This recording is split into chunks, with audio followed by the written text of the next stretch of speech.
Albert Thomas winks at Lyndon Johnson during Johnson's swearing in as president after JFK's murder in a famous photo. But he also winks at all who come to this unsettled bit of documentation about the assassination. David Lifton includes it almost gratuitously in his book Best Evidence. Richard Trask's Pictures of the Pain reproduces the photographic negatives of the swearing-in sequence without any concern that the wink photo is the only one missing. When Steam Shovel Press pointed this out and contacted the LBJ Library in Austin to verify that the negative, only that one from the sequence, is missing, Trask responded that it could, quote, easily be interpreted as a making of contact with another as a gesture of good luck or as a sign of empathy or other such non-conspiracy possibility. I suspect but cannot prove that someone saw in this negative what they thought might be construed by others as an inappropriate gesture given the morbid nature of the circumstances surrounding the swearing in, and an attempt was made to get rid of the negative. That's from the introduction to NASA, Nazis, and JFK, the Torbett document and the JFK assassination, with an introduction by Ken Thomas. And that's from Adventures Unlimited Press, David Hatcher Childress's group. Ken Thomas will be my guest April 22nd, 7 to 9 p.m. Eastern Time on blogtalkradio.com/The Stench of Truth. He has a new book coming out called JFK and UFO, which is an expansion of his earlier book, Maury Island UFO, which ties in Fred Chrisman and a lot of other people into the JFK assassination. Unless it be relegated to history, one needs to realize that the JFK assassination is still entirely relevant today and is a hallmark and watershed moment for, the secret culture in America. And even the sinister forces that we talked about before with Peter Levenda. So Ken Thomas will be talking about this with us and more. Parapolitics and Conspiracy, Friday, April 22nd, 7 to 9 p.m. Eastern Time on blogtalkradio.com/The Stench of Truth. So join us for a fascinating discussion. Hello and welcome to another edition of The Stench of Truth here on YouTube. There are a lot of things that I could talk about in the news, but considering that it's 420, I'm going to reiterate my platform position on drugs and say that we need to decriminalize drug use and possession across the board, and we need to dismantle the entire civil asset forfeiture program in this country. I'm going to point out to you a couple of reasons why these issues are never going to happen. And if they do, they will happen in such a way that an alternative means of control and money generation will be developed. And it's like this, folks. Okay?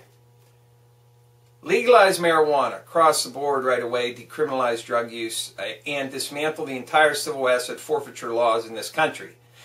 That is the platform item. That's been in my platform item. Remember, I just want to point this out to you. I have solutions. I have a plan for how to turn this country around. It's on my website at platformforthefuture.com/Maine. Okay? Perhaps we have gone beyond the point of having any kind of effects when it comes to protesting unless we actually go and strike, shut down commerce, interfere with commercial activity, because this is the only thing that's going to actually have any effect on anything, because it's quite clear that the politicians are totally sold out to Wall Street. Okay?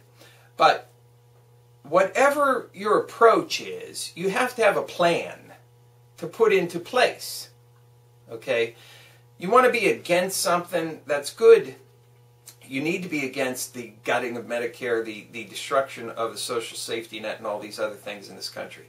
And in this case, against the criminalization of drug use, especially marijuana, which, is way less bad for you than alcohol. Okay?